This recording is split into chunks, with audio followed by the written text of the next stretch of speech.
ಅಪಘಾತಗಳಾಗುತ್ತೆ, accident ಆಗುತ್ತೆ, ಅಪಘಾತ ಆಗುತ್ತೆ, ಬರ್ರಿ ಜಗಳ, ಯಾರು ಮಾತಾಡ್ಸಿರೋ ಜಗಳ, ವಾರ್ ಆಗ್ತಾ ಇರುತ್ತೆ. ಮಾತಾಡಿರೋ ಜಗಳ, ಕುಂತರು ಜಗಳ, ನಿಂತರೂ ಜಗಳ ಆಗುತ್ತೆ. ಗುರು ಶುಕ್ರ ಒಟ್ಟಿಗೆ ದುಡ್ಡು ಬರುತ್ತೆ, ಮೋಸ ಹೋಗ್ತೀರಾ.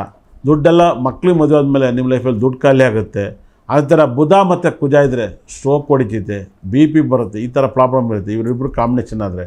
ಅದೇ ರೀತಿಯಲ್ಲಿ ಸೂರ್ಯ ಮತ್ತು ಶನಿ ಸೇರಿದರೆ ಕೋರ್ಟ್ ಕೇಸು ಪ್ರಾಬ್ಲಮಿಂದ ಹರಳ್ತೀರಾ. ಆದೇಶ ಭುಕ್ತಿ ನಡಿಬೇಕಾದ್ರೆ ಈ ಪ್ರಾಬ್ಲಮ್ನ ಅನುಭವಿಸ್ತೀರಾ.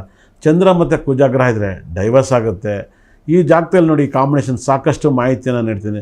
ಚಂದ್ರ ಮತ್ತು ಕುಜ ಇದ್ದರೆ ಪ್ರಾಪರ್ಟಿನೂ ಜಾಸ್ತಿ ತಗೋತೀರಾ, ಡೈವರ್ಸ್ ಆಗುತ್ತೆ. ಯಾಕಂದರೆ ಪ್ರಾಪರ್ಟಿ ಇದ್ದರೆ ತಾನೇ ಡೈವರ್ಸ್ ಕೊಡಬೇಕು, ಹಾಗಾಗಿ ಪ್ರಾಪರ್ಟಿ ಬರುತ್ತೆ, ಡೈವರ್ಸ್ ಆಗುತ್ತೆ. ಕುಜ ಹುಚ್ಚಿನಾದರೆ ನಿಮ್ಮ ಜಾಗದಲ್ಲಿ ಮನೆ ಇರೋ ಮನೇಲಿ ಹುಡ್ತೀರಾ ಅಂತ ಹೇಳ್ತಾರೆ. ಕುಜ ನೀಚಿನಾದರೆ ಮನೆ ಮೀಡಿಯಮ್ ಆಗಿರೋ ಮನೇಲಿ ಹುಡ್ತೀರಾ ಅಂತ ಹೇಳ್ತೆ. ಗುರು ಹುಚ್ಚಿನಾದರೆ ಮಾತು ಬಿಡ್ತೀರಾ ಅಂತ ಹೇಳ್ತಾರೆ. ಗುರು ನೀಚ ಆದರೆ ಸಕ್ಕ ದುಡ್ಡು ಮಾಡ್ತೀರಾ ಅಂತ ಹೇಳ್ತಾರೆ. ಶುಕ್ರ ಹುಚ್ಚಿನಾದರೆ ಕೋರ್ಟ್ ಕೇಸನ್ನು ಅನುಭವಿಸ್ತೀರಾ ಅಂತ ಹೇಳುತ್ತೆ. ಶುಕ್ರ ನೀಚನಾದರೆ ಅವೆರಡನ್ನೂ ಬಿಟ್ಟು ನೆಮ್ಮದಿಯಾಗಿರ್ತೀರಾ ಅಂತ ಹೇಳುತ್ತೆ. ಅದೇ ಶನಿ ಹುಚ್ಚಿನಾಗಿದ್ದರೆ, ಶನಿ ಗ್ರಹ ಹುಚ್ಚಿನಾಗಿದ್ದರೆ ಒಳ್ಳೆ ದೀರ್ಘ ಆಯುಸ್ಸನ್ನು ಅನುಭವಿಸ್ತಾರೆ. ಶನಿ ನೀಚನಾಗಿದ್ದರೆ ಪ್ರಾಬ್ಲಮಲ್ಲಿ ಆರೋಗ್ಯ ಪ್ರಾಬ್ಲಮಲ್ಲಿ ಸಿಗಾಕೈತೀರ. ಸೂರ್ಯ ಹುಚ್ಚಿನಾಗಿದ್ರೆ